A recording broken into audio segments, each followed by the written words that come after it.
السلام علیکم ورحمۃ اللہ وبرکاتہ۔ آج ہم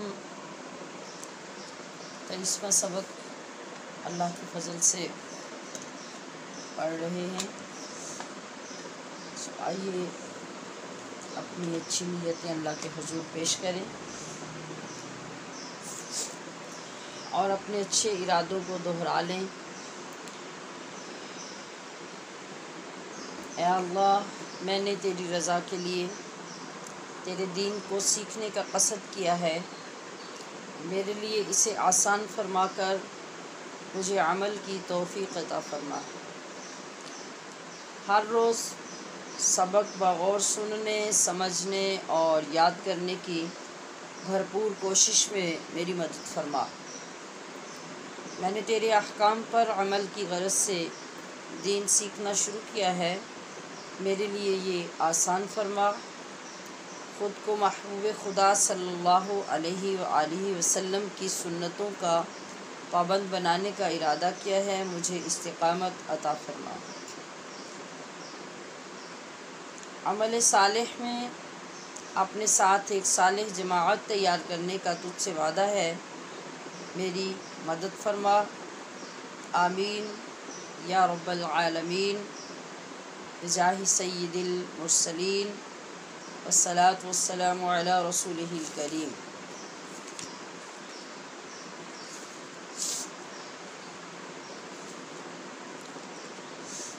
جی، حسب معمول ہم حصۃ القرآن سے سبق شروع کر رہے ہیں۔ آپ سورہ نور کا سبق نکالیے۔ اعوذ باللہ من الشیطان الرجیم،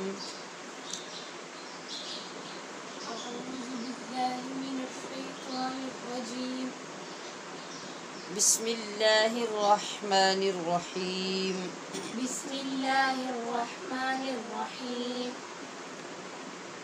قل للمؤمنین قل للمؤمنین قل للمؤمنین قل للمؤمنین قل للمؤمنین قل للمؤمنین یغضوا یغضوا یغضوا یغضوا یغضوا یغضوا من ابصارہم، من ابصارہم۔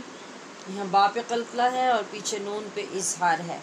جیسا کہ آپ کو معلوم ہے کہ نون ساکن کے بعد حمزہ حروف حلقی میں سے ہے، لہٰذا اظہار حلقی ہوگا، با پہ قلقلہ ہوگا۔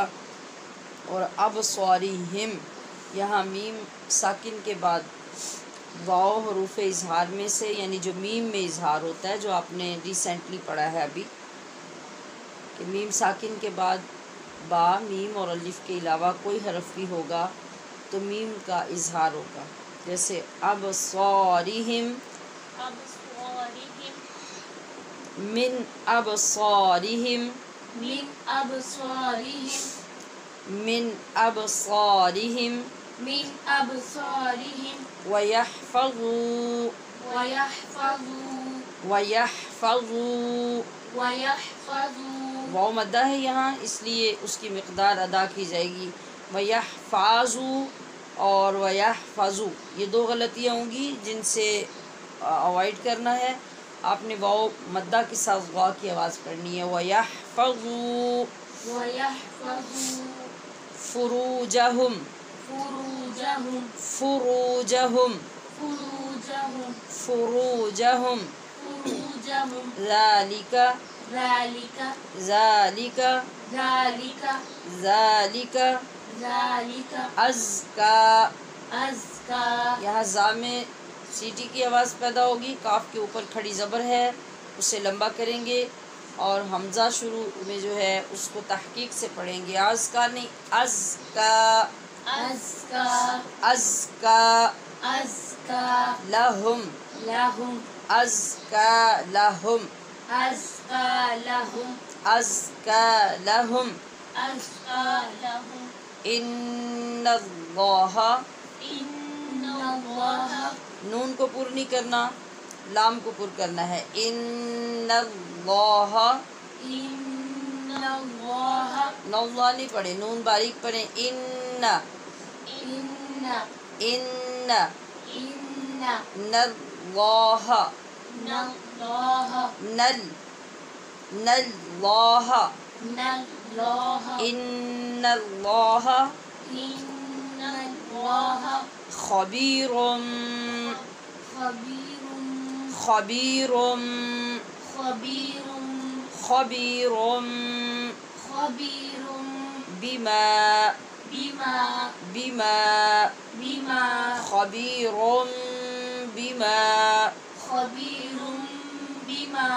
یہاں پہ نون تنوین ہے را کے اوپر، اور نون تنوین کے بعد با ہے، لہٰذا کیا قاعدہ ہوگا؟ یہاں پہ یہ حرف اقلاب ہے، نون کو میم سے بدل کر غنّے سے پڑھیں گے. خبیرم، تو یہ یہاں پہ قاعدہ اقلاب کا پایا جائے گا. خبیرم بما خبير بما یصنعون يصنعون یصنعون. يصنعون. وقل وقل للمؤمنات مؤمنات وقل للمؤمنات وقل للمؤمنات وقل للمؤمنات وقل للمؤمنات يغضضن يغضضن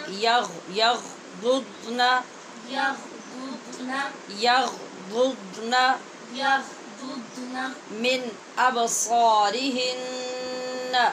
من أبصارهن. من پہ اظہار ہے، ابصا میں با پہ قلقلہ اور صاد پر ہے، ہن کے نون پہ غنہ ہے. من ابصارہن من أبصارهن. من ابصارہن من أبصارهن.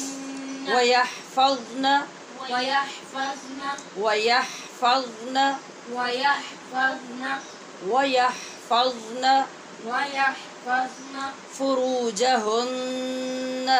فروجهن. یہاں پر بھی نون پہ غنہ ہوگا، یہ مشدد نون ہے. فروجهن فروجهن.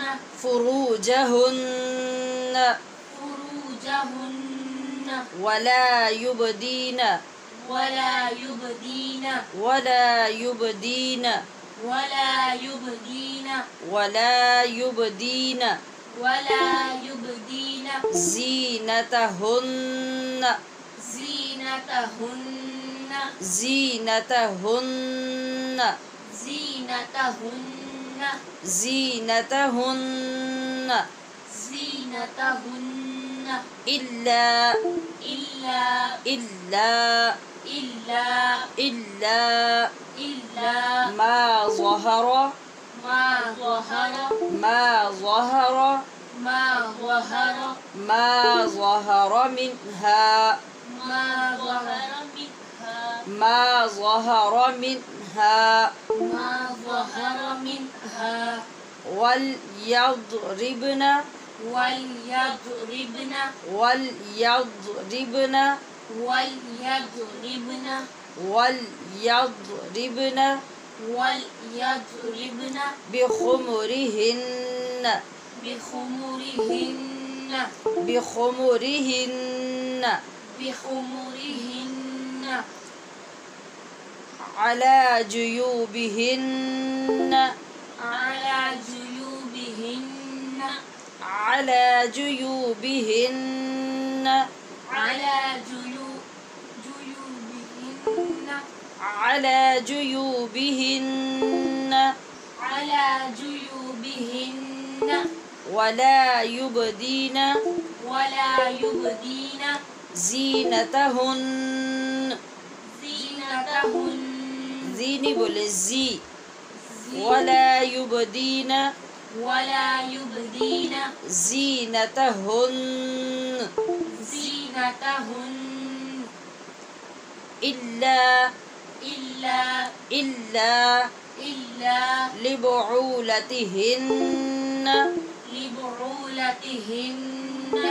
لبعولتهن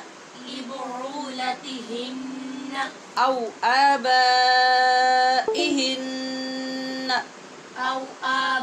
أو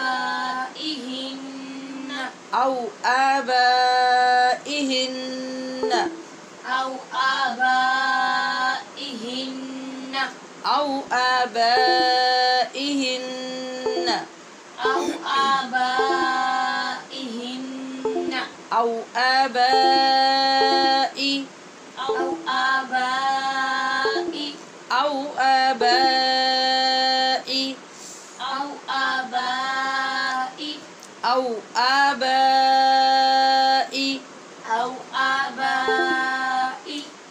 بعولتهن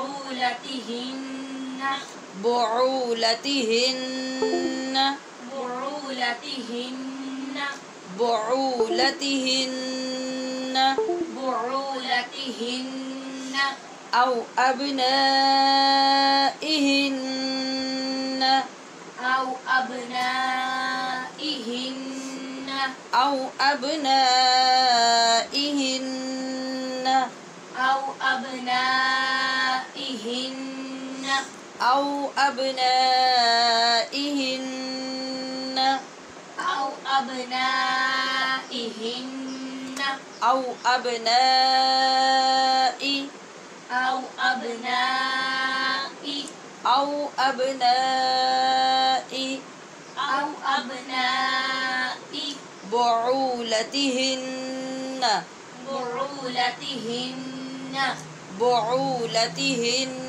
أبنائهن بعولتهن أو إخوانهن خا کو ٹھیک پڑھیں اور واو کو پر کریں. او إخوانهن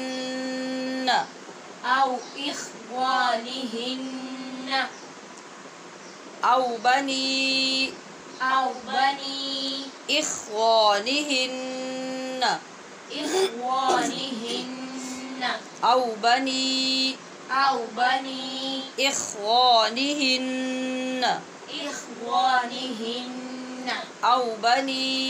أو بني إخوانهن.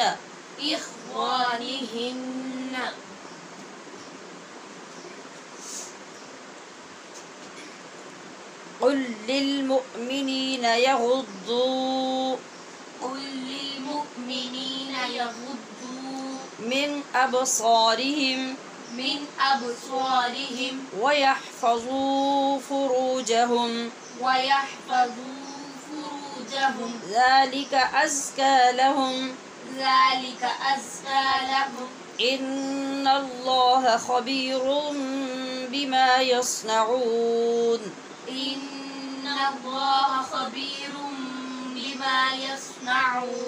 وقل للمؤمنات يغضضن من أبصارهن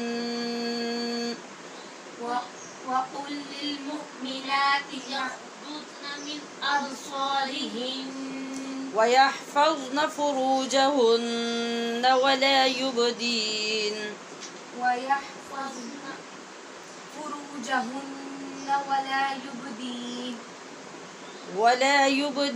زينتهن إلا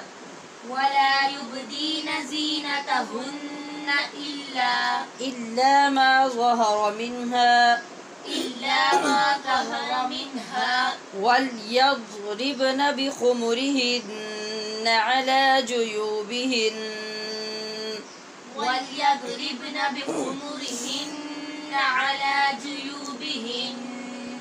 ولا يبدين زينتهن إلا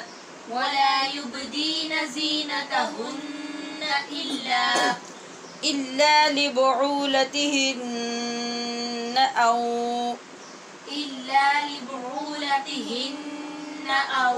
أو آبائهن أو آباء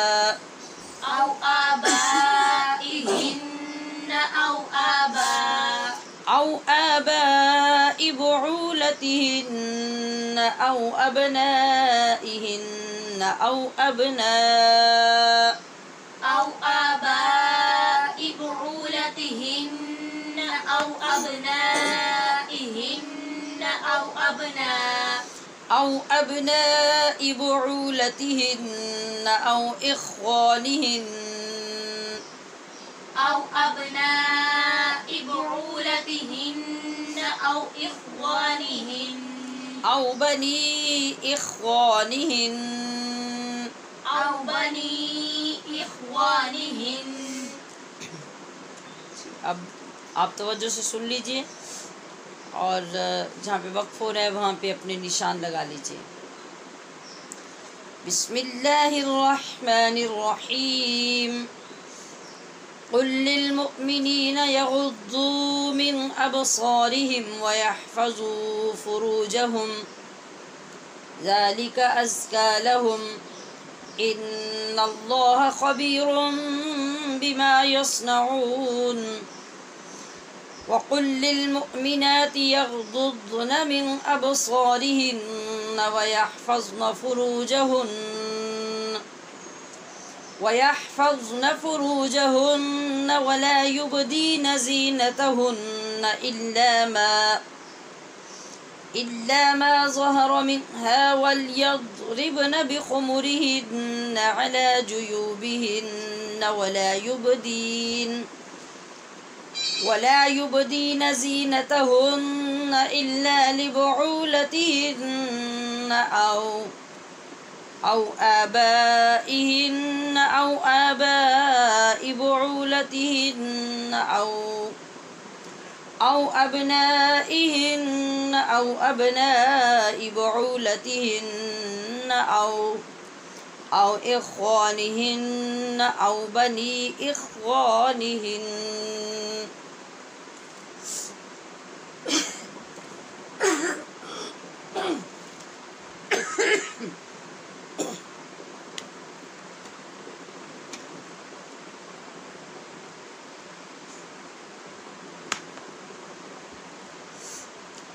جی اب ترجمہ پڑھیں گے ہم. قل آپ فرما دیجئے للمؤمنین ایمان والوں سے یغضوا کہ وہ نیچی رکھیں من کچھ ابصاری نگاہیں ہم اپنی ویحفظوا اور حفاظت کریں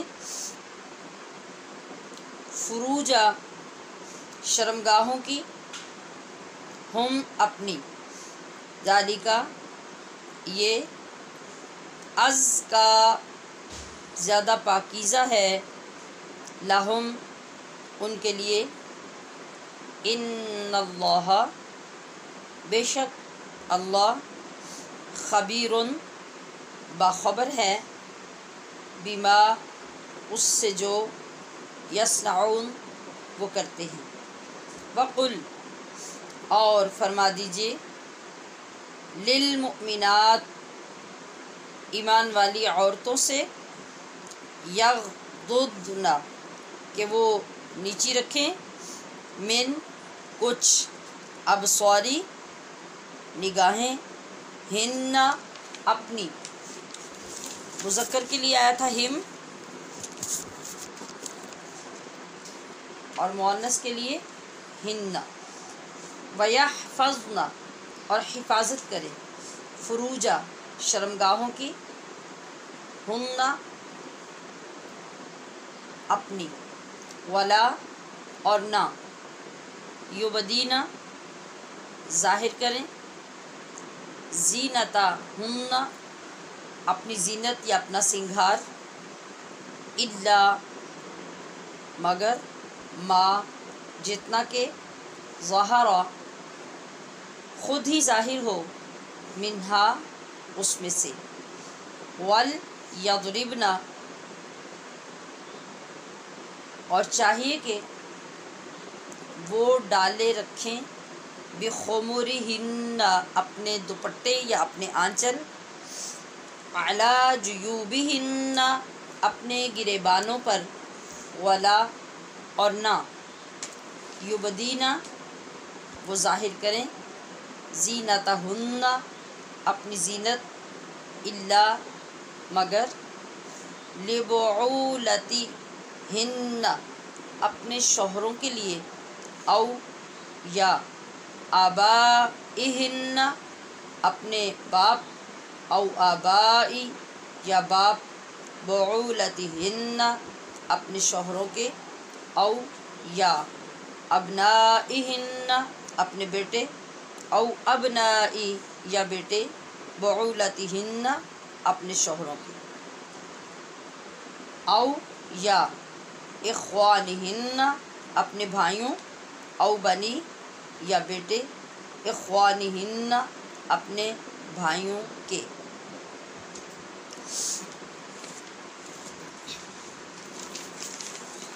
جی اب ترجمے کے بعد اس کی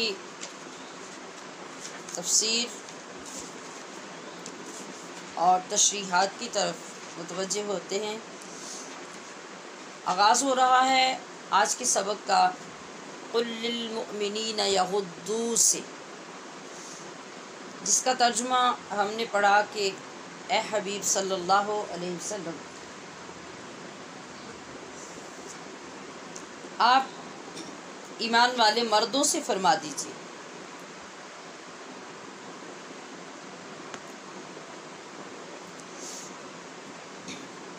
کہ وہ اپنی نگاہیں کچھ نیچی رکھیں۔ شریعت مقدسہ کا یہ خاصہ اور امتیاز ہے کہ یہ صرف گناہوں سے نہیں روکتی اور نہ صرف سزائیں دیتی ہے، بلکہ ان راستوں کی بھی نشاندہی کرتی ہے اور ان سے رکنے کا حکم دیتی ہے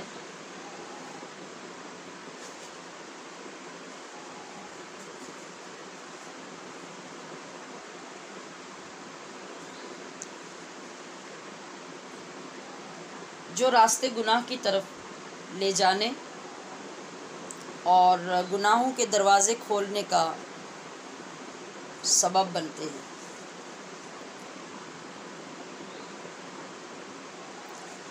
کیونکہ اگر ہر راستے پر چلنے کی کھلی چھٹی دے دی جائے، جہاں پر ہر حرام و حلال پہ نظر پڑتی رہے اور جذبات شہوت بھڑکتے رہیں، پھر یہ توقع رکھی جائے کہ ہمارے قوانین لوگوں کو برائی سے روک لیں گے، تو یہ عبث اور بیکار سوچ ہے، جیسا کہ آج ہمارے معاشرے میں نظر آتا ہے کہ مرد اور عورت بے حجاب غیر شرعی لباس میں ایک دوسرے کے ساتھ ایک آفس میں کام بھی کریں اور فرشتوں کی طرح پاک باز بھی رہیں۔ ہمارے اور بچے اور بچیاں ایک ڈیسک پر بلا حجاب سارا دن بیٹھ کر کلاسز اٹینڈ کریں، گراؤنڈز میں 4 گھنٹے بیٹھ کے وقت گزاریں، کالج اور یونیورسٹیز کے میس اور کینٹینز پہ اکٹھے بیٹھ کے کھانے کھائیں، چائے پئیں، اور پھر آپ یہ امید رکھیں کہ معاشرے میں حیا ہو، محرم اور نامحرم کی حدود متعین رہیں، اور پھر آپ یہ بھی امید رکھیں کہ بیٹے بیٹیاں آپ کی مرضی سے شادیاں کریں۔ یہ ناممکن ہے، الا ماشاء اللہ۔ آج گرل فرینڈ اور بیوی، بوائے فرینڈ اور شوہر، یہ سب کوئی معیوب ہی نہیں رہا، یہ سب ہمارے معاشرے میں ہو رہا ہے۔ اللہ پاک ہم پہ رحم فرمائے۔ اس سورہ مبارکہ کا آغاز ہوا تھا زنا اور اس کی سزاؤں سے، اب اس آیت سے ایسی بے حیائی اور گناہ کا علاج بتایا جا رہا ہے۔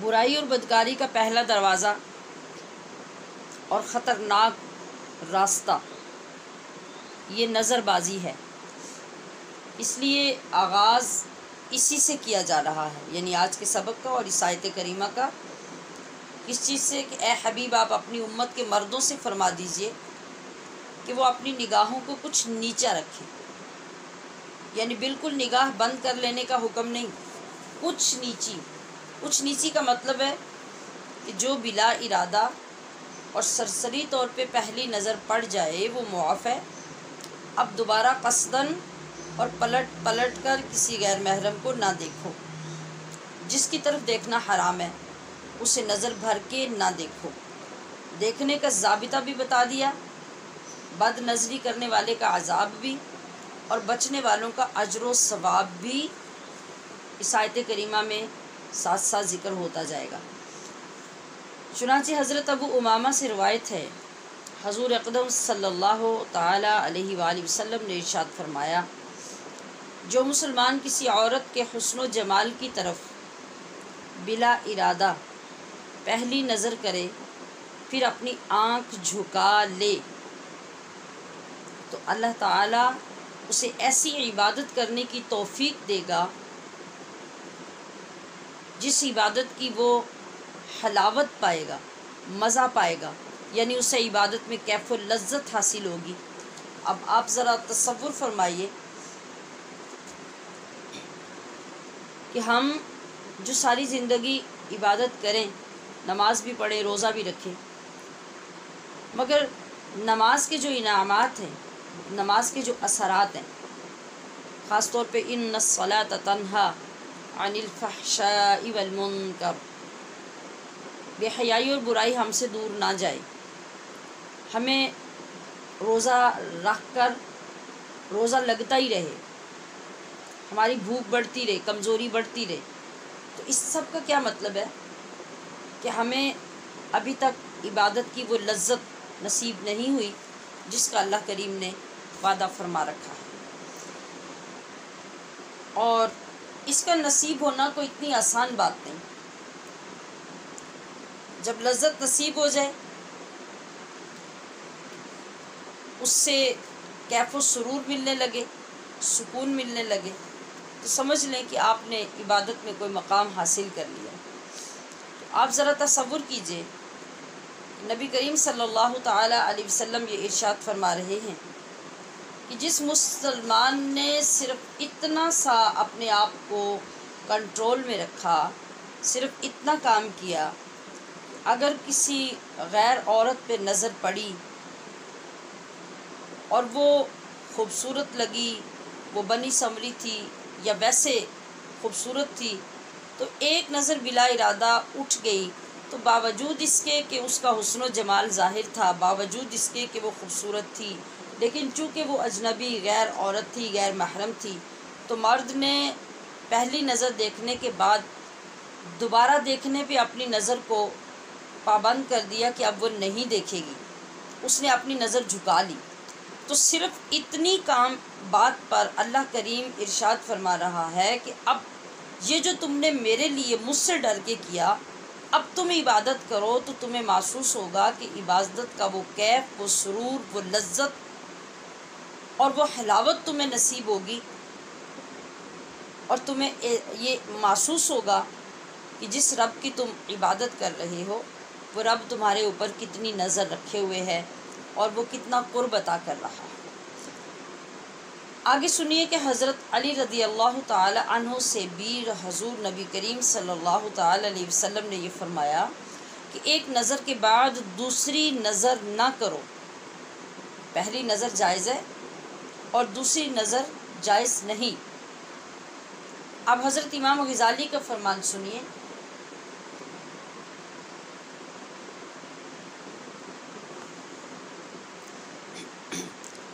وہ ارشاد فرما رہے ہیں کہ نظر نیچی رکھنا دل کو بہت زیادہ پاک کرتا ہے، اور نظر نیچی رکھنا نیکیوں میں اضافے کا ذریعہ بنتا ہے، اور اس طرح تمہارا دل حرام کی طرف مائل نہیں ہوگا اور برے وسوسوں سے بھی محفوظ رہو گے۔ یہ ساری نصیحت فرمائی جا رہی ہے مردوں کو۔ اب آگے ارشاد ہوتا ہے وَيَحْفَظُوا فُرُوجَهُمْ، اس کا ایک معنی تو زنا سے بچنا ہے، یعنی اپنی شرمگاہوں کی حفاظت کرنا، اور دوسرا یہ ہے کہ اپنے سطر کے تمام مقامات کو ڈھانپ کر رکھو، یحفظوا فروجہم کا مطلب، اور حیا کا اہتمام ہر جگہ پر کرو، جیسا کہ حضور علیہ السلام نے فرمایا جو شخص مجھے 2 چیزوں کی ضمانت دے میں اسے جنت کی ضمانت دیتا ہوں۔ ایک وہ چیز جو 2 جبڑوں کے درمیان ہے، وہ کیا چیز ہے؟ وہ ہے ہماری زبان۔ آپ نے ارشاد فرمایا کہ جو اپنی زبان کی مجھے ضمانت دے، ضمانت دینے کا مطلب کہ وہ دوسروں کو تکلیف نہیں پہنچائے گی، تمہاری زبان کی شر سے لوگ محفوظ رہیں گے، وہ غیبت، چغلی اور جھوٹ سے محفوظ رہے گی۔ اب اگر تم ان چیزوں کی مجھے گارنٹی دے دو، ضمانت دے دو زبان کے حوالے سے، اور دوسری چیز کیا؟ ایک وہ چیز جو 2 جبڑوں کے درمیان ہے، اور دوسری وہ چیز جو 2 ٹانگوں کے درمیان ہے۔ آپ علیہ السلام فرما رہے ہیں کہ ان دونوں کی تم ضمانت مجھے دے دو، میں ضمانت تمہیں جنت کی عطا کر دیتا ہوں۔ آپ ذرا دیکھ لیجئے کہ ہمارا ان 2 چیزوں کا ضمانت دینا یہ کیا حیثیت رکھتا ہے، اور مصطفیٰ کریم کا کسی چیز کی ضمانت دینا، اور وہ بھی جنت کی ضمانت، ان دونوں کا آپس میں کیا جوڑ ہے، کیا کمپیریزن ہے، کیا لیول ہے۔ لیکن آپ دیکھیے اللہ کریم بس یہ دیکھتا ہے کہ میرا بندہ صرف میرے لیے، مجھ سے ڈر کے، میرے خوف سے، میری خشیت سے جب تھوڑا سا بھی کام کرے گا تو میں اسے اتنے بلند و بالا مقامات پر فائز کروں گا، اور اتنے اعلیٰ درجات عطا کروں گا، اور ایسا اجر و ثواب عطا کروں گا جو وہ سوچ بھی نہیں سکے گا۔ ارشاد ہوا ذالک ازکی لہم، کہ یہ ان کے لیے بہت پاکیزہ ہے۔ کیا چیز؟ جو ترغیب پچھلی آیات میں دی، جو بھی آپ نے سنی، اپنی نگاہوں کی حفاظت، اپنی شرمگاہوں کی حفاظت، ان پر عمل کرنا ہی مردوں کے لیے پاکیزہ طریقہ ہے، ورنہ اللہ تعالیٰ کے لیے جاننا تو کچھ مشکل نہیں ہے۔ اس نے فرما دیا کہ وہ تمہارے کاموں سے باخبر ہے، اگر تم نہیں بھی مانو گے اور نہیں کرو گے، یا بظاہر کرو گے اور اندر سے نہیں کرو گے، تو دونوں صورتوں میں اللہ کے لیے کچھ بھی جاننا مشکل نہیں ہے۔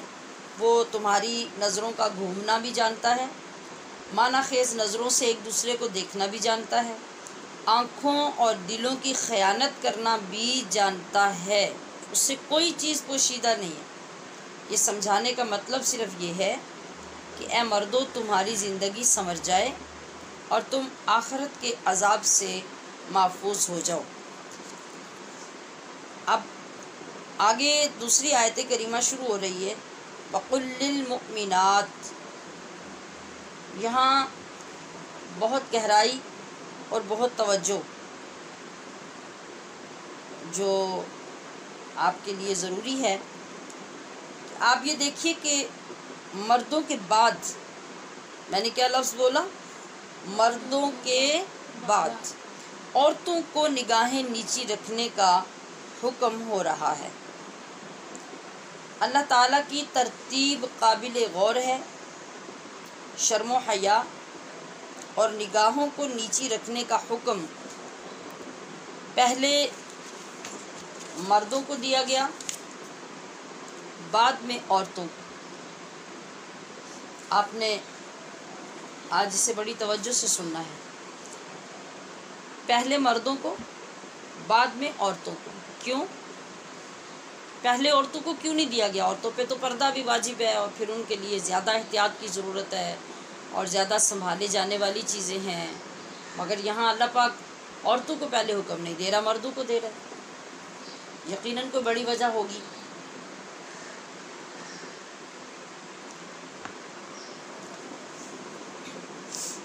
تو عزیزات محترم، اس لیے کہ مرد حاکم ہے مرد ذمہ دار ہے۔ عورتیں کسی نہ کسی رشتے میں مرد ہی کے زیر کفالت ہوتی ہیں۔ ان کی ناموس اور آبرو کی حفاظت مرد ہی کے سپرد کی گئی ہے۔ یہ باتیں ذرا توجہ سے سماعت کرتے جائیے اور انہیں محفوظ کیجیے۔ تو پہلے اس کو اپنا کردار درست کرنے اور اپنی عزت و ناموس کی حفاظت نیز نیکی اور پاکیزگی کا عملی مظاہرہ کرنے کی تاکید کی گئی کہ اے مسلمان، تیری نگاہیں جھکی ہوں گی، ان میں حیا ہوگی، ذمہ داری کا احساس ہوگا، تو تیرے معاشرے کی عورت محفوظ ہوگی۔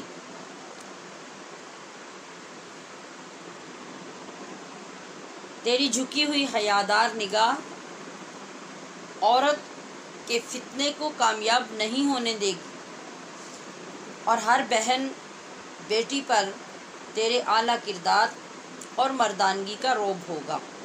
لہٰذا خاندان اور معاشرے میں پاکیزگی کے لیے تیری نگاہ کا جھکا ہونا ضروری ہے، اور اپنی شرمگاہ کی حفاظت بھی، کیونکہ جب تیری نگاہوں سے کسی کی بہن بیٹی نہیں بچ سکے گی تو پھر دوسروں کی ہوس بھری نگاہوں سے تیری بہن بیٹی بیوی بھی نہیں بچ سکتی۔ نبی کریم صلی اللہ علیہ وآلہ وسلم کا ارشاد گرامی ہے کہ کسی کی عورت کے ساتھ بدکاری، زناکاری یا زیادتی کرنا تم پر قرض ہے،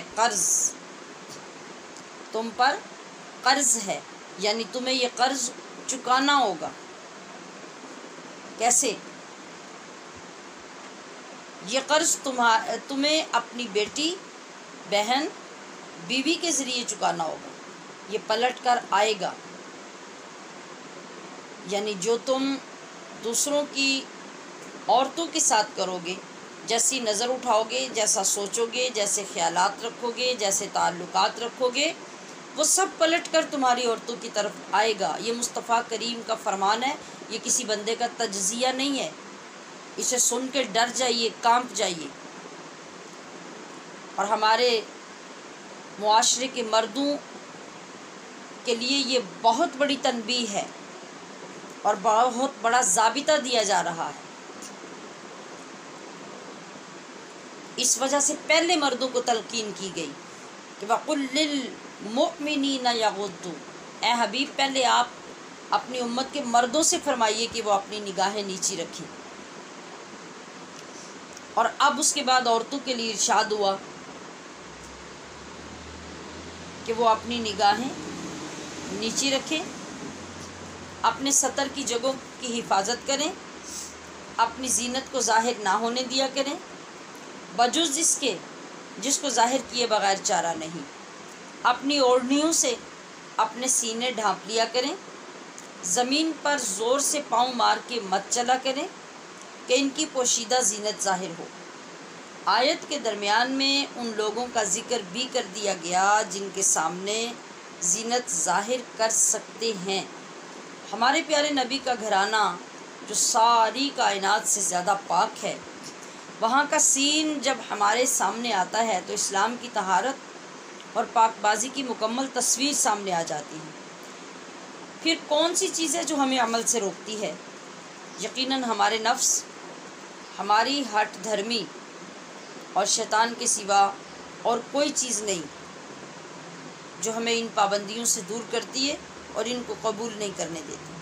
مشہور حدیث مبارکہ ہے کہ جب حضور صلی اللہ علیہ وسلم کی بارگاہ میں ام المومنین حضرت میمونہ اور ام المومنین حضرت ام سلمہ بیٹھی ہوئی تھی کہ نبینہ صحابی ابن ام مکتوم آپ کے پاس آئے تو رسول اللہ صلی اللہ علیہ وآلہ وسلم نے فرمایا تم دونوں اس سے پردے میں چلی جاؤ۔ حضرت ام سلمہ فرماتی ہیں میں نے عرض کیا یا رسول اللہ کیا یہ نبینہ نہیں؟ یہ تو ہم کو دیکھ نہیں سکیں گے۔ تب آقا قریب نے فرمایا تم دونوں تو نبینہ نہیں، کیا تم اس کو نہیں دیکھ رہی؟ آپ علیہ السلام کا اتنی تاکید فرمانا امت کی بیٹیوں کو یہی بتانے کے لیے تھا کہ یاد رکھنا میرے پاس جو عورتیں بیٹھی ہیں وہ کوئی عام نہیں، بلکہ وہ عورتیں ہیں جو ساری کائنات کی عورتوں سے پاکیزہ، پرہیزگار اور متقی ہیں، جن کے لیے رب نے قرآن کریم نازل فرمایا ہے، جن کو رب کا سلام آتا ہے۔ تو آنے والے زمانوں میں دل کا پردہ ہونا چاہیے کہہ کر تم خود کو اور اگلی نسلوں کو دھوکہ نہیں دے سکتی۔ صحیح مسلم کی دوسری حدیث بھی ملاحظہ کر لیجئے۔ حضرت عائشہ فرماتی ہیں کہ حضور کی ازواج کے پاس ایک مخنث کہتے ہیں ہجڑے کو، جسے ہم اپنی لینگویج میں خسرہ کہتے ہیں۔ حضور صلی اللہ علیہ وسلم کے گھر میں ازواج مطہرات کے پاس ایک مخنث یعنی خسرہ آیا کرتا تھا۔ گھر والوں کو یہ گمان تھا کہ اس کو عورتوں کی خواہش نہیں ہے۔ ایک دن حضور تشریف لائے، بہت توجہ سے یہ جملہ سنیے گا۔ ایک دن حضور تشریف لائے تو وہ مخنث آپ کے گھر میں ازواج مطہرات کے پاس بیٹھا تھا اور کسی عورت کی تعریف کر رہا تھا کہ وہ اتنی موٹی ہے، اس کے جسم پر سلوٹیں پڑتی ہیں وغیرہ وغیرہ۔ اس طرح کی باتیں نبی کریم صلی اللہ علیہ وسلم نے سماعت فرما لی۔ اتنے میں آپ تشریف لے آئے اور آپ نے خود یہ باتیں اس کی سماعت فرما لی۔ تو نبی علیہ الصلوۃ والسلام نے ارشاد فرمایا، میں نہیں گمان کرتا تھا کہ یہ ان تمام چیزوں کو سمجھتا ہے، یہ ہمارے پاس نہ آیا کرے۔ پھر ازواج مطہرات باقاعدہ اس مخنث یعنی ہجڑے اور خسرے سے بھی پردہ کرنے لگیں۔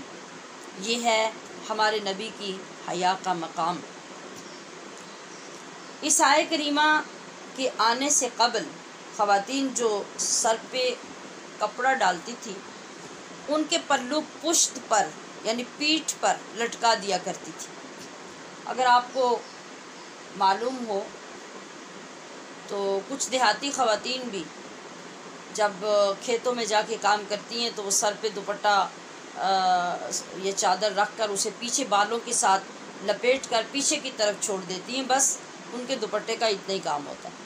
تو کچھ ایسا ہی سین وہاں بھی تھا کہ وہ سر کے اوپر کپڑا رکھا اور اسے پیچھے کی طرف لٹکا دیا۔ اس طرح ان کی گردن، کان، سینہ سب ظاہر رہتے تھے۔ اس آیت نے سکھایا کہ جو کپڑا سر پر اوڑھو اس کو پشت پر نہیں پھینکو بلکہ گریبان پہ ڈالو، تاکہ تمہارے سینے، گردن، کان یہ سب چیزیں ستر عورت میں ہیں اور یہ چھپ جائیں۔ یہ آیت سن کر مردوں نے گھر جا کر اپنی بیویوں، بیٹیوں، بہنوں، ماؤں کو بتایا، جنہوں نے سنتے ہی قیامت تک کی مسلم عورتوں کے لیے ایک ایسی نادر مثال قائم کی کہ فوراً اپنی پرانی عادت کو چھوڑ کر اسلام کے طریقے کے مطابق چادریں اوڑھ لی۔ حضرت عائشہ صدیقہ کی بھتیجی حفصہ بنت عبد الرحمن ایک بار آئیں تو انہوں نے باریک دوپٹہ اوڑھ رکھا تھا۔ آپ کو سخت ناگوار گزرا اور فرمایا، اے بیٹی، ایسی اوڑھنی اوڑھنے کا حکم ہے جو موٹی ہو اور جس سے پردے کا مقصد پورا ہو۔ تو دختران اسلام، آج ہمیں سوچنا تو پڑے گا کیا کہ ہماری وہ بیٹیاں، بھتیجیاں، بھانجیاں، نواسیاں، پوتیاں، بہنیں کس نبی کے دین پر چل رہی ہیں، یا پھر ہم کس نبی کے دین پہ ان کو چلا رہے ہیں جن کے دوپٹے کہلانے کے ہی قابل نہیں ہیں۔ سر خالی ہو گئے ہیں، دوپٹوں سے سر خالی ہو گئے ہیں اور کندھوں پر لٹکانے کے لیے دوپٹے رہ گئے، اور ایک طبقہ ہمارا اس سے بھی بیزار ہو گیا، ان کے پاس دوپٹہ ہی نہیں رہا۔ جینز اور شرٹ پہنا کر باپ بھی خوش ہے، ساتھ لے کر نکلنے میں فخر محسوس کر رہا ہے، بھائی کی غیرت سو چکی ہے۔ گھر میں ایک نظر دیکھ کر آپ فیصلہ ہی نہیں کر سکتے کہ بھائی کون ہے اور بہن کون ہے۔ ان تمام احکام کو نازل کرنے کا مقصد اسلامی معاشرے کو برائی اور بدکاری سے پاک رکھنا ہے، تاکہ گھروں سے باہر نکلتے ہوئے عورت اور مرد دونوں کو علم ہو کہ ہمیں اسلام نے کس چیز کی اجازت دی ہے۔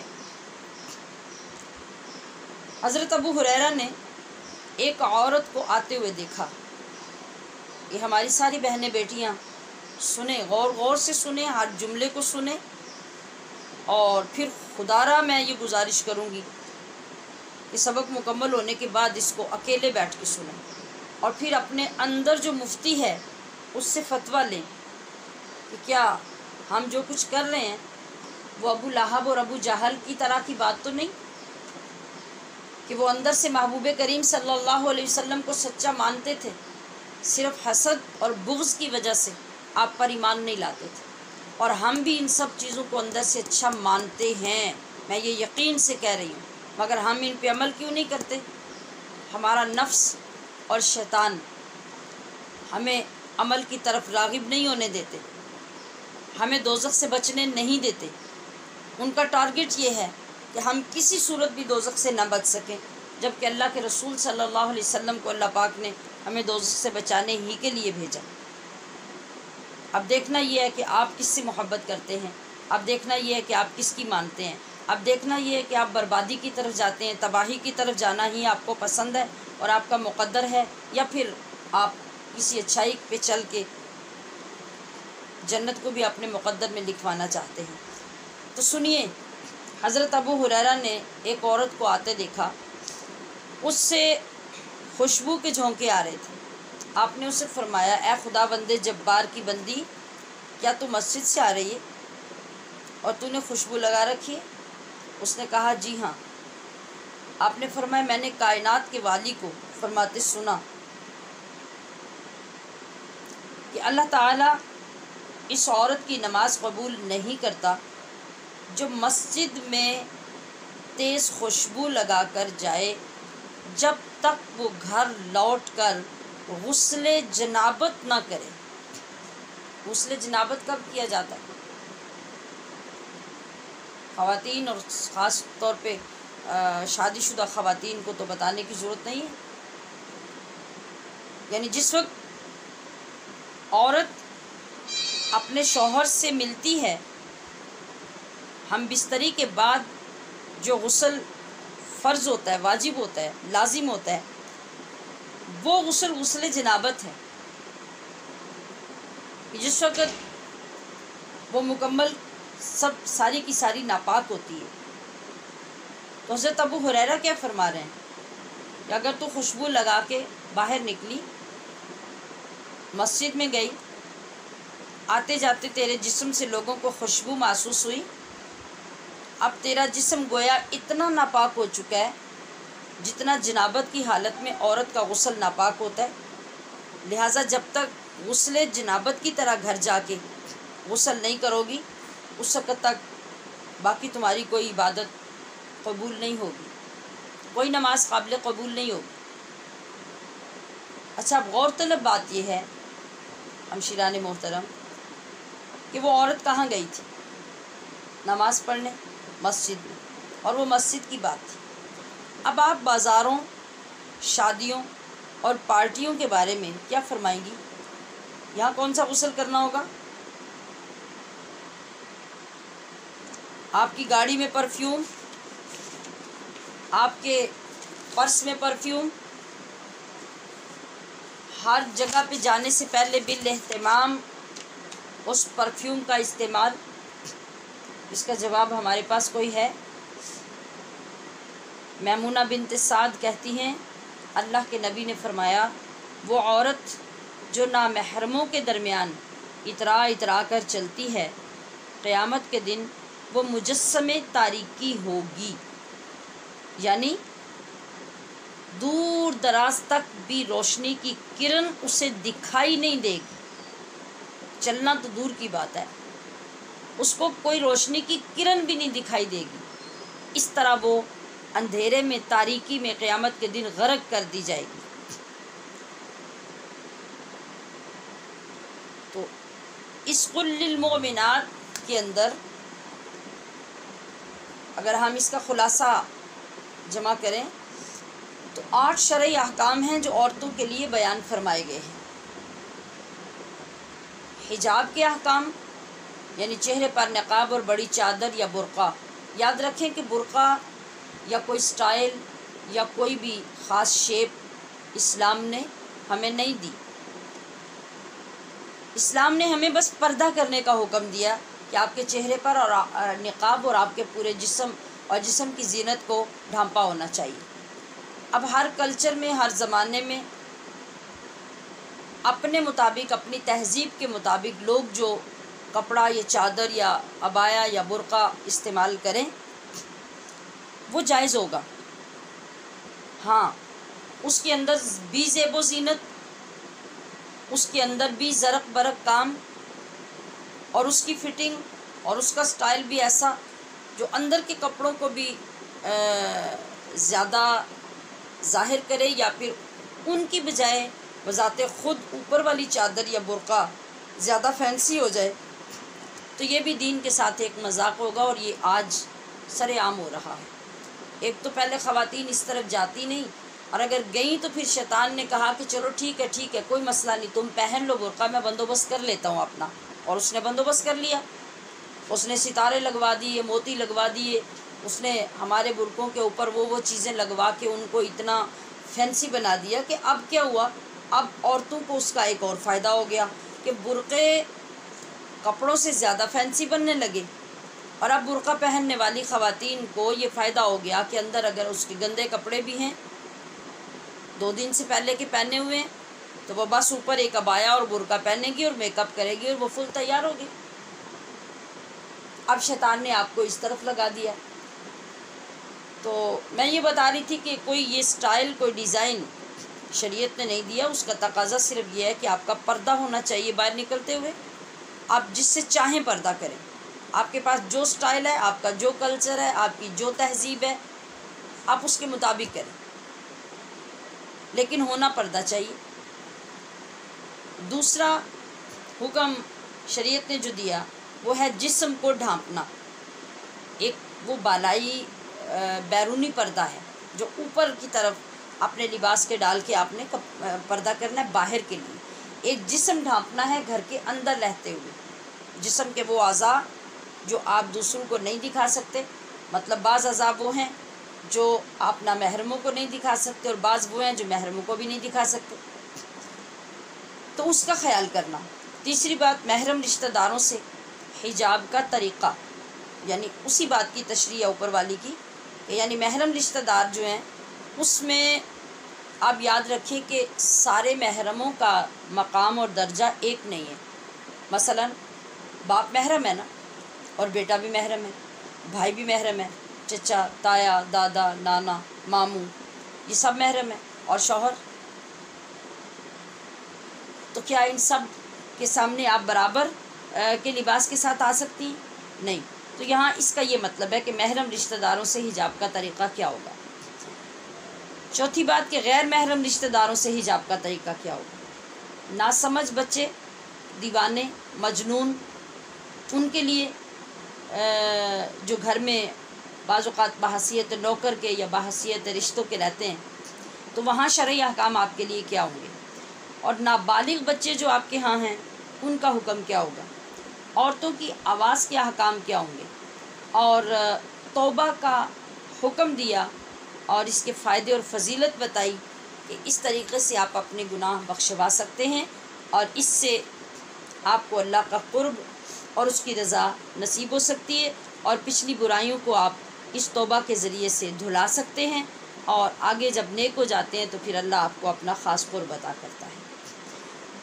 اب سنیے کہ جو ایک نیک اور پرہیزگار عورت بن جاتی ہے، اس عورت کا مقام یہ ہے کہ 70 حوریں جنت میں اس کی خدمت کے لیے ہوں گی، اور اس عورت کا حسن ان 70 حوروں پر غالب ہوگا۔ یہ ملکہ ہوگی نا، یہ ملکہ ہوگی، اور وہ اس کی خادمائیں ہوں گی۔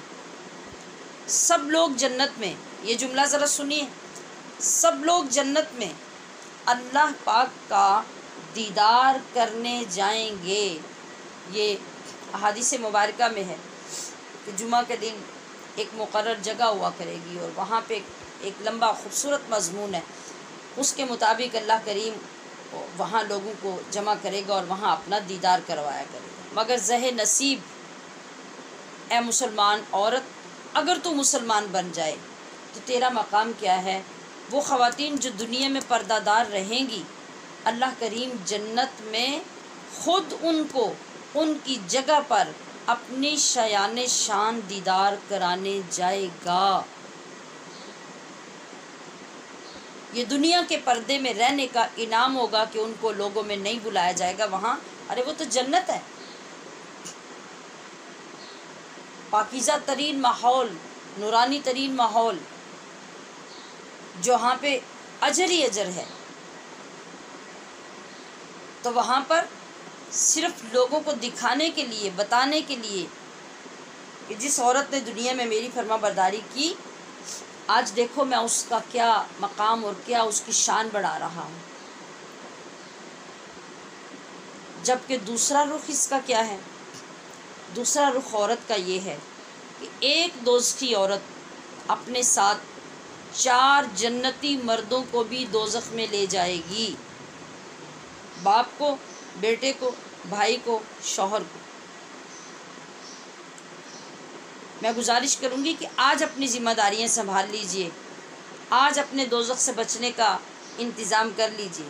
آج آپ جس عورت کو پہلو میں لے کر چلتے ہوئے فخر محسوس کرتے ہیں اور لوگوں کو بتاتے ہیں کہ ہم بڑے ایڈوانس ہو گئے ہیں، ہمارے پاس یورپ کا پیسہ آ گیا، یا ہم پرانی تہذیب کو یا اسلام کو پسند نہیں کرتے، ہمیں عورت کو ننگے سر لے کے جانا پسند ہے، ہمیں بغیر حجاب کے لے کے جانا پسند ہے، ہمیں بے حیائی کا لباس اچھا لگتا ہے، تو وہ سارے مرد حضرات سن لیں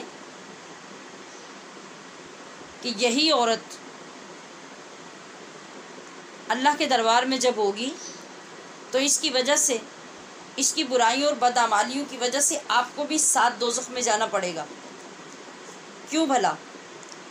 اس لیے کہ جب اللہ کریم ایسی عورت کو دوزخ میں جانے کا حکم دے گا تو وہ چیخے گی، وہ الزام لگائے گی ان مردوں پر، باپ پر، بیٹے پہ، بھائی پہ، شوہر پہ۔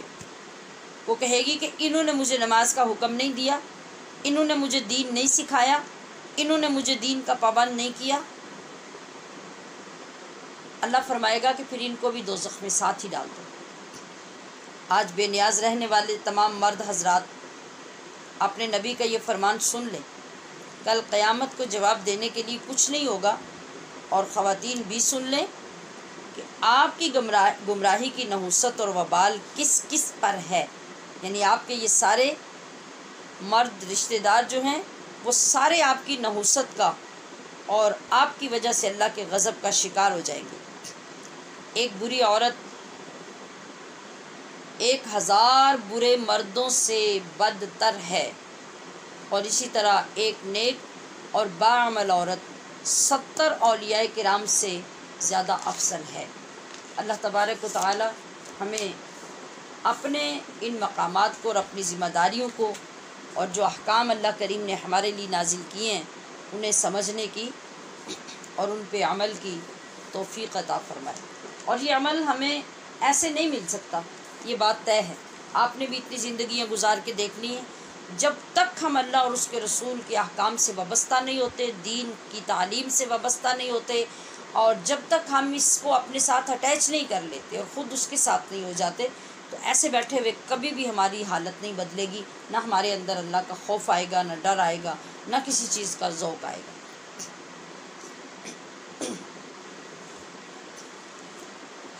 چلیے آج ہمارا سبق کا جو دوسرا پورشن ہے اس کی حدیث پاک بھی اسی ٹاپک کی پڑھ لیتے ہیں تاکہ آج کی ڈوز مضبوط ہو جائے۔ آج ہمارے پاس حدیث پاک ہے، طلب العلم فریضۃ علی کل مسلم۔ اب میں پڑھتی ہوں، طلب العلم فریضۃ علی کل مسلم۔ بعض جگہوں پر علی کل مسلم و مسلمہ بھی لکھا جاتا ہے، تو قرآن کریم کا یہ انداز ہے، اکثر اوقات جب کہیں خواتین کو الگ نہ کر کے مخاطب کیا جائے تو اس کے علاوہ اکثر اوقات مردوں کے ضمن میں ہی عورتوں کے احکام بھی ہوتے ہیں۔ تو اگر ہم علی کل مسلم تک ہی پڑھیں تو پھر بھی مسلماتن یعنی عورت بھی اس میں شامل ہے۔ اور اگر اپنی تسلی کے لیے علی کل مسلم و مسلمہ بھی پڑھ لیں تو بھی ٹھیک ہے۔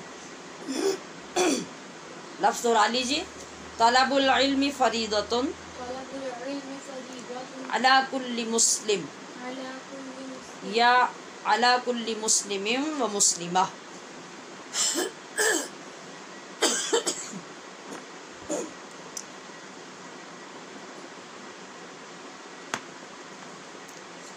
اس کا مطلب ہے علم حاصل کرنا ہر مسلمان پر فرض ہے، خواہ وہ مرد ہو یا عورت۔ ابتدا میں دو باتوں کا سمجھ لینا حدیث پاک کو سمجھنے میں آسانی پیدا کر دے گا کہ ہمیں لفظ علم کی وضاحت ہو جائے کہ کون سا علم فرض ہے، کیونکہ علم تو بے شمار ہے اور حضور فرما رہے ہیں کہ علم حاصل کرنا فرض ہے۔ علم بھی بے شمار ہیں اور فرض بھی دو طرح کے ہیں، ایک ہے فرض عین اور دوسرا ہے فرض کفایہ۔ اس کو میں نے بالخصوص اس لیے ذکر کیا کہ آپ یاد کر سکیں کہ میں نے آپ کو یہ دونوں فرض پڑھائے تھے اور آپ کو اچھی طرح ماشاءاللہ ان کی تعریفات اب معلوم ہو چکی ہیں، تو آپ کو اس انداز سے پھر اصطلاحات کو یاد کرنے کا موقع بھی مل جائے اور ان کی اہمیت کو بھی آپ اچھا سمجھ سکیں۔ ایک ہے فرض عین اور دوسرا فرض کفایہ۔ جیسا کہ فرض عین کی تعریف آپ نے پڑھی کہ وہ ہر شخص کے لیے انفرادی طور پہ فرض ہے، جیسے ہر ایک کو اپنی نماز پڑھنی ہے، اپنی طرف سے روزہ رکھنا ہے، اپنی طرف سے حج کرنا ہے، کوئی دوسرا عام صورت میں نہیں کرے گا۔ اور فرض کفایہ جو پوری جماعت یا علاقے میں سے کوئی ایک بھی کر دے تو سب کی طرف سے ادا ہو جائے گا۔ یہاں جو فرض کی وضاحت ہے اس کا جواب تو ہمیں حدیث پاک کے اگلے الفاظ سے ہی مل گیا۔ کن سے؟ علی کل مسلم۔ ارشاد ہو رہا ہے کہ ہر مسلمان پر فرض ہے، ہر مسلمان پر، لہٰذا یہ فرض عین ہو گیا۔ اس کا مطلب ہوا کہ جس علم کی بابت اس حدیث مبارکہ میں فرمایا جا رہا ہے وہ فرض عین ہے، فرض کفایہ نہیں۔ جو فرض ہے وہ عین ہے۔ اب یہ جاننا ہوگا کہ وہ علم کون سا ہے جو ہر مسلمان کے لیے فرض و لازم ہے۔ وہ فرض علوم ہے جو ہر ایک کے لیے لازم ہے، فرض ہیں۔ اور فرض علوم کیا ہیں؟ وہ ہیں عقائد ضروریہ، احکام شرعیہ، جن سے آپ گناہوں سے بچ سکیں، نافرمانی اور کفر سے بچ سکیں، ہم یہ جان سکیں کہ کفر کیا ہوتا ہے۔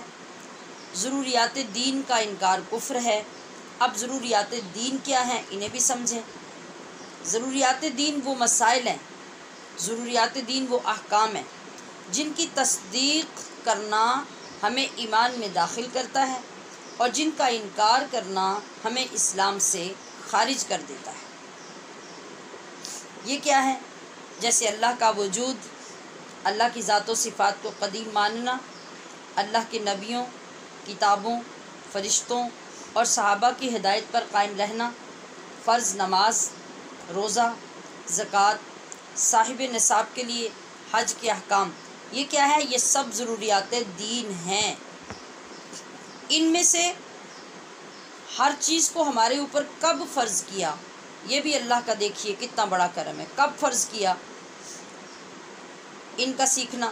جب آپ نماز کے قابل ہوئے تو نماز کے احکام سیکھنا، مسائل سیکھنا آپ پہ فرض کیا۔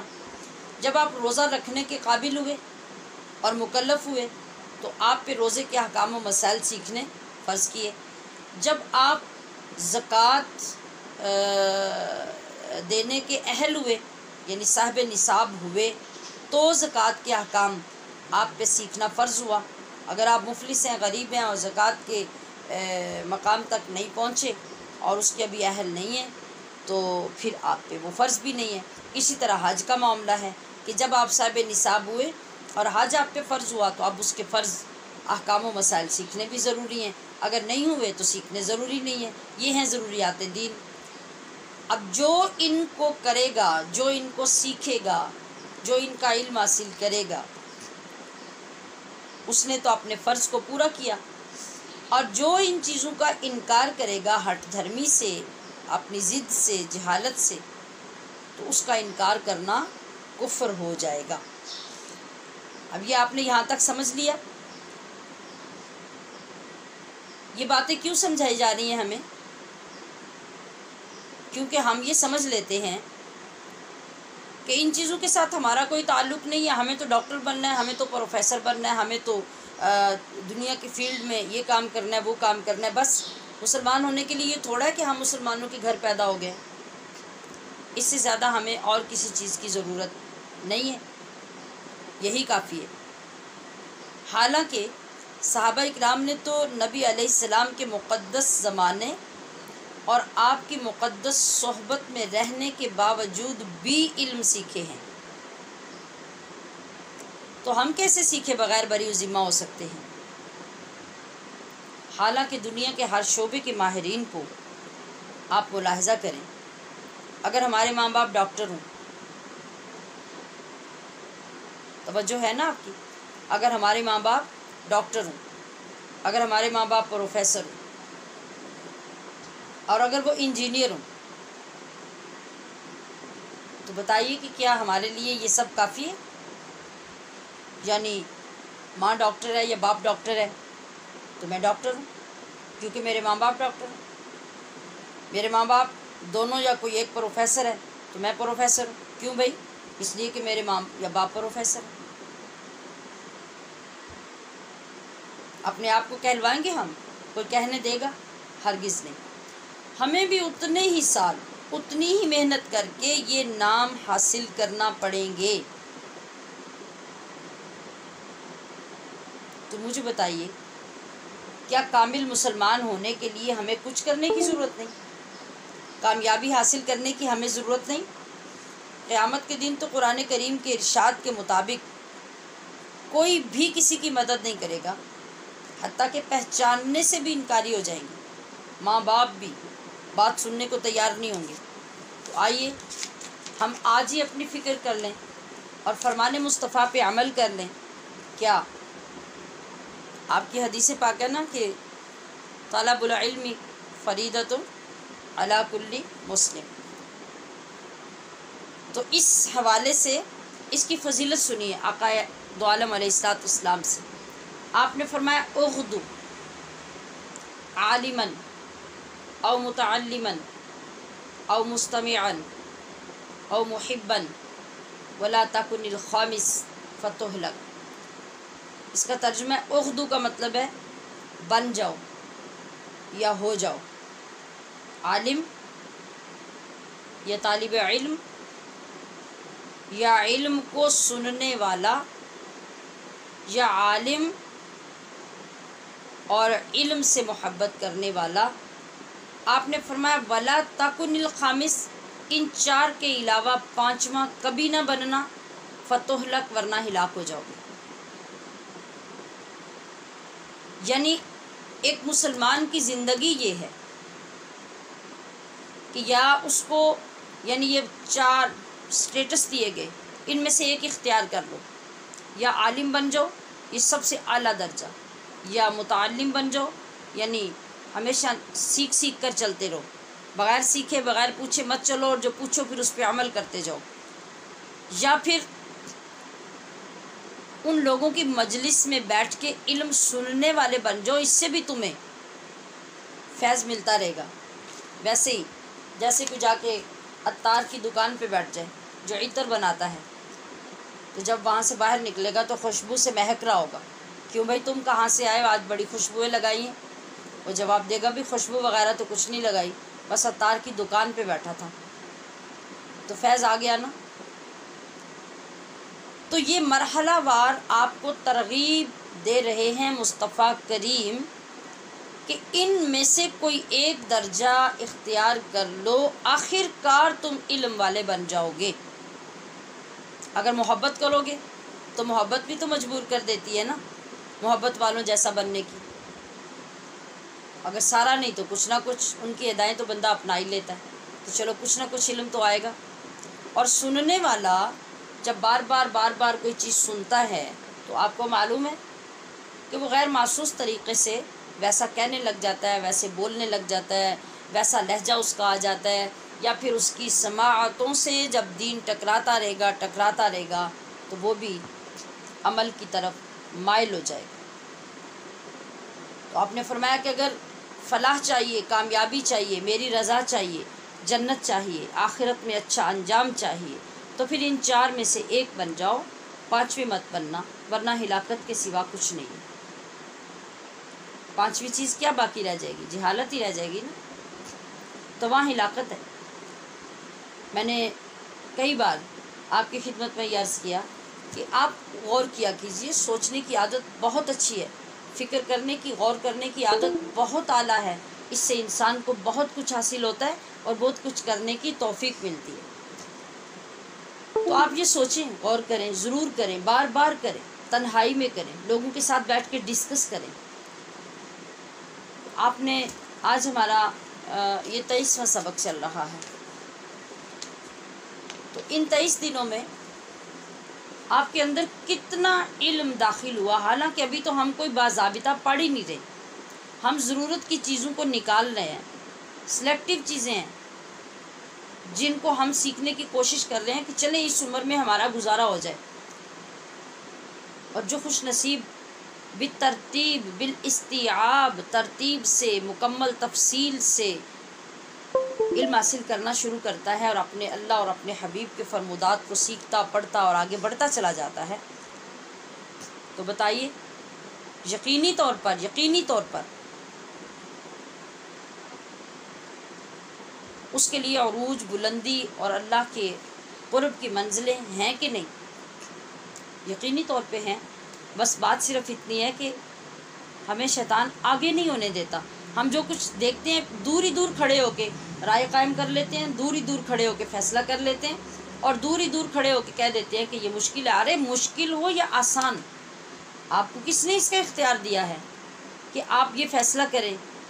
اللہ کریم ہے، وہ آپ کا رب ہے، وہ خالق ہے، وہ جو چیزیں آپ پہ فرض کر رہا ہے، جو واجب کر رہا ہے، آپ کی یہ جرات ہی نہیں ہے کہ آپ ان سے انکار کریں، اور اگر کریں گے تو اللہ کو کوئی فرق نہیں پڑے گا، بربادی ہماری ہے، دوزخ ہمارے لیے تیار کر دی گئی ہے۔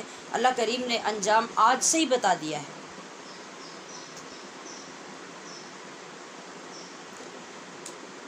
پھر ایک دوسرے مقام پہ، یہاں تو آپ نے بہت زیادہ تفصیل میں 4 مقامات بتائے، ایک دوسرے مقام پہ فرمایا الناس رجلان، کہ لوگ 2 ہی طرح کے ہیں، یا یوں کہہ لیں جیسے ہم ایک اپنے انداز میں کہیں نا کہ کام کی 2 ہی چیزیں ہیں، باقی جو کچھ بھی ہے اس میں کوئی خیر نہیں اور کسی کام کی کوئی چیز نہیں ہے۔ آپ کوئی چیز پسند کرنے جائیں، وہ کپڑے ہوں، جوتے ہوں، جیولری ہو، کچھ بھی ہو، یا اور کوئی گھر کی چیز ہو، تو آپ کہیں گے کہ پوری دکان میں 2 ہی چیزیں اچھی ہیں، باقی تو کچھ بھی نہیں ہے، بیکار ہی ہیں۔ تو رسول اللہ صلی اللہ علیہ وسلم نے فرمایا الناس رجلان، لوگ 2 ہی طرح کے ہیں، عالماً اور متعلماً، ایک عالم، دوسرے طالب علم، ولا خیر فیما سواہما، ان کے سوا کوئی بھلائی نہیں، کوئی خیر نہیں۔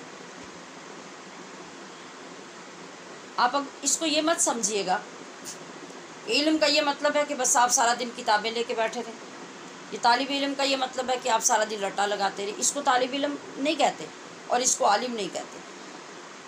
عالم کا مطلب یہ ہے کہ آپ ماں ہیں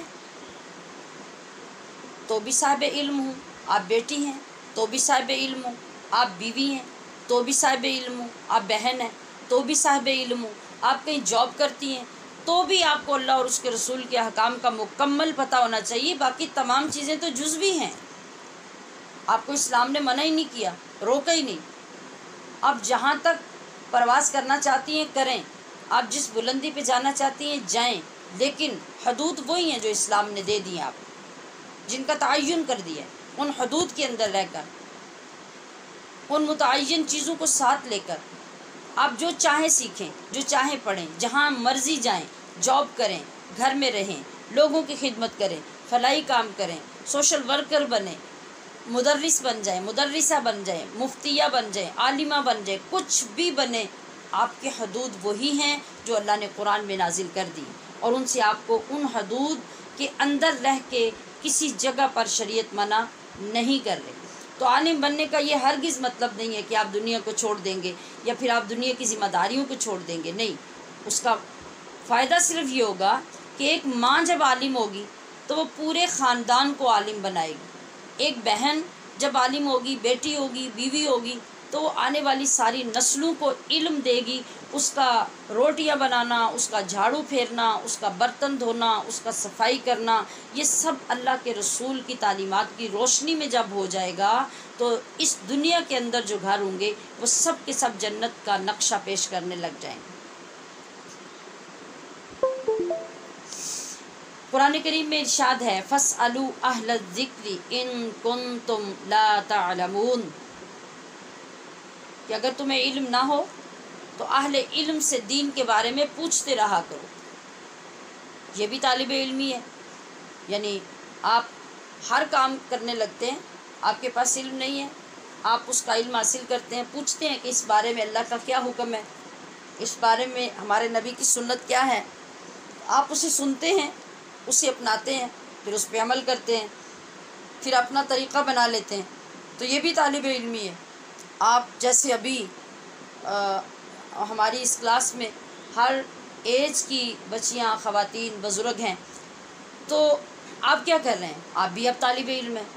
آپ کو اگر ایک نماز کا مسئلہ شک پیدا کر رہا ہے اور آپ باقاعدہ چل کر کسی کے پاس، صاحب علم کے پاس، اہل ذکر کے پاس جاتے ہیں اور جا کے کہتے ہیں کہ بھئی مجھے یہ سکھا دیں، یہ سنا دیں، یہ بتا دیں کہ یہ مسئلہ کس طرح ہے، نماز میں میری یہ غلطی ہیں، یہ ٹھیک کروا دیں، فلاں کام مجھے کرنا ہے، مجھے کسی سے پیسے لینے ہیں، کسی کو پیسے دینے ہیں، اور یہ فلاں چیز ہے میری، یہ فلاں میرے زیورات ہیں، یہ میرے پاس غلہ ہے، میں نے کسی کو دینا ہے یا خریدنا ہے یا بیچنا ہے، ادھار لینا ہے یا نقد دینا ہے، یہ سب دین ہے، اس کو دنیا مت سمجھیں۔ آپ اس کو کرنے کے لیے جب کسی کے پاس جا کے پہلے اس کا مسئلہ دریافت کرتے ہیں، پھر کام کرتے ہیں، تو آپ تو طالب علم ہیں، آپ علم حاصل کر رہے ہیں، آپ اس میں بھی علم کی طلب کر رہے ہیں۔ تو اگر ہم یہ چاہیں کہ باقاعدہ وہ 8، 10، 20 سال دے کر مکمل عالم، مسند عالم نہیں بن سکتے، تو پھر طالب علم بنتے رہیں، چلتے رہیں، ہر چیز اپنے ضرورت پہ کسی عالم سے پوچھتے رہیں، اور اس دائرے سے باہر بالکل نہ نکلیں کہ پوچھ بھی لیں اور پھر مرضی بھی اپنی کریں، اس لیے کہ اب ہم کیا کریں، اب خاندان والے ادھر ہیں، اب رسمیں یہ ہیں، اب رواج یہ ہیں، نہیں، تو پھر آپ کا کوئی فائدہ نہیں، پھر یہ دین کے ساتھ فراڈ ہے۔ اب سنیے کہ حضرت علی رضی اللہ تعالی عنہ کیا فرماتے ہیں۔ آپ فرماتے ہیں العلم خزائن، علم بہت سے خزانوں کا مجموعہ ہے، ومفاتیحها السؤال، اور اس علم کے یہ جو خزانے ہیں نا، ان خزانوں کی کنجیاں کیا ہیں؟ سوال کرنا، علم کے بارے میں سوال کرنا، یہ خزانوں کی کنجیاں ہیں۔ فَاسْأَلُوا يَرْحَمْكُمُ اللَّهُ، آپ فرماتے ہیں کہ لوگوں سوال کرتے رہا کرو کہ اللہ پاک تم پر رحمت نازل فرماتا رہے یا فرمائے گا۔ آپ فرماتے ہیں فَإِنَّهُ يُوجَرُ فِيهِ أَرْبَعٌ، کہ سوال کرنے میں اللہ پاک 4 بندوں کو فائدہ دیتا ہے، یہ 4 بندوں کو اجر دیتا ہے۔ وہ 4 بندے کون ہیں؟ السائل، سوال کرنے والا، والمعلم، جواب دینے والا استاد، والسامع، جو ان دونوں کے پاس بیٹھا سن رہا تھا، والمحب لہم، اور وہ جو ان تمام لوگوں سے، سننے والے سے، جواب دینے والے سے، سوال کرنے والے سے محبت رکھنے والا ہے۔ اللہ رب العزت ایک سوال کرنے والے کی وجہ سے ان سب کو فائدہ پہنچائے گا اور سب کو اجر عطا کرے گا۔ سنا آپ نے کہ علم کی شان کیا ہے، دین کے بارے میں، علم کے بارے میں پوچھنا، سیکھنا، اس کا شوق رکھنا، یہ سب بندے کو کس مقام تک لے جاتے ہیں۔ جب آپ پہلی وحی کے الفاظ پڑھیں گے قرآن کریم میں تو اللہ پاک نے سب سے پہلے عبادت کا حکم دیا، نہ ہی اخلاق حسنہ کا، نہ گناہوں سے بچنے کا، نہ نیکیاں کرنے کا، نہ گناہ کا، نہ ثواب کا۔ کیا فرمایا؟ سب سے پہلے پہلی وحی آئی تو قرآن کریم جو نازل ہوا آقا علیہ السلام کی بارگاہ میں، تو سب سے پہلے فرشتے نے، جبریل نے آ کے کیا فرمایا؟ اقرأ بسم ربک الذی خلق، خلق الانسان من علق، اقرأ وربک الاکرم۔ یہ آیات آگے بڑھتی گئیں اور فرمایا کہ علم بالقلم اور علم الانسان ما لم یعلم، یعنی پڑھنے سے شروع کر کے علم حاصل کرنے اور علم کی فضیلت اور اللہ کے اس فضل کا ذکر سب سے پہلے کیا، اور یہ ذمہ داری انسان پہ لگائی۔ کیوں؟ کیونکہ کام کرنے اور کام کے نہ کرنے، نیکی کرنے اور عبادت کرنے، ان تمام چیزوں کی بنیاد علم ہی ہے۔ جب تک علم نہیں ہوگا آپ کسی برے کام سے بچ نہیں سکتے، جب تک علم نہیں ہوگا آپ کوئی نیکی کا کام کر نہیں سکتے، جب تک علم نہیں ہوگا آپ کوئی عبادت پیش نہیں کر سکتے۔ تو اللہ رب العزت نے سب سے پہلے اپنے نبی مکرم صلی اللہ تعالیٰ علیہ وسلم پر جو وحی نازل فرمائی وہ علم ہی کے متعلق فرمائی، نہ کہ عبادت، ریاضت اور اعمال صالحہ یا اخلاق حسنہ، کسی چیز کا ذکر پہلے نہیں کیا۔ تو اس مختصر سی چونکہ حدیث میں ایک وقت تک اتنی گفتگو کرنی ہوتی ہے جو زیادہ سے زیادہ ہم سمجھ سکیں، تو اس کے تو دفتر کے دفتر علم کی فضیلت میں ہیں جو اس ذیل میں بیان ہو سکتے ہیں، مگر ضروری چیزیں میں نے آپ کے لیے کلیکٹ کی ہیں، آپ خدا را ان کو بھی سنیے اور پہلے سبق کے ساتھ بھی اٹیچ کیجئے۔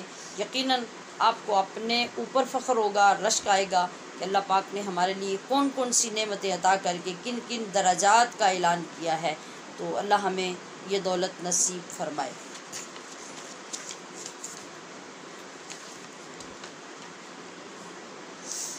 آج ہمارے تیسرے پورشن فقہ کے سبق میں اگلا سبق ہے موزوں پر مسح کرنا۔ پچھلا سبق تھا ہمارا تیمم کرنا۔ اگر آپ دیکھیں تو یہ ابھی تک تمام چیزیں ہماری وہی بیان ہو رہی ہیں جو کسی نہ کسی طرح سے ہماری سب سے اعلیٰ ترین عبادت نماز کے ساتھ تعلق رکھتی ہیں۔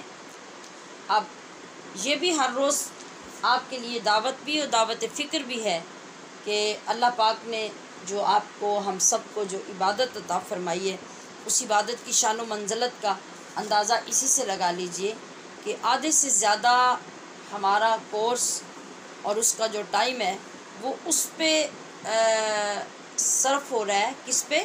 نماز پہ، نماز سے متعلق چیزیں، نماز سے متعلق احکام، نماز سے متعلق کام، اور ابھی بھی یہ آخری سبق نہیں ہے جی۔ تو آپ نے پچھلے سبق میں تیمم کا سیکھا، تیمم کا پڑھا، یقیناً آپ کو اس کے بارے میں کافی علم حاصل ہوا ہوگا۔ اب موضوع پر مسح کرنے کا بھی ایک مسئلہ ہے، اور یہ مصطفیٰ کریم صلی اللہ علیہ وسلم کی سنت ہے۔ پیغمبر خدا صلی اللہ علیہ وسلم سفر و حضر میں موزوں پر مسح کیا کرتے تھے۔ سفر و حضر میں مطلب یہ نہیں کہ آل ٹائم ہی حضر میں بھی، گھر میں بھی کیا کرتے، یہ کہ آپ سے ثابت ہے کہ آپ حضر میں بھی اور سفر میں بھی، مقیم ہونے کی صورت میں اور مسافر ہونے کی صورت میں آپ سے موضوع پہ مسح کرنا ثابت ہے۔ اور حدیث مسح خفین، خفین موضوع کو کہتے ہیں، یہ تواتر کے ساتھ ثابت ہے۔ الغرض موضوع پہ مسح کرنے کے مسئلے پر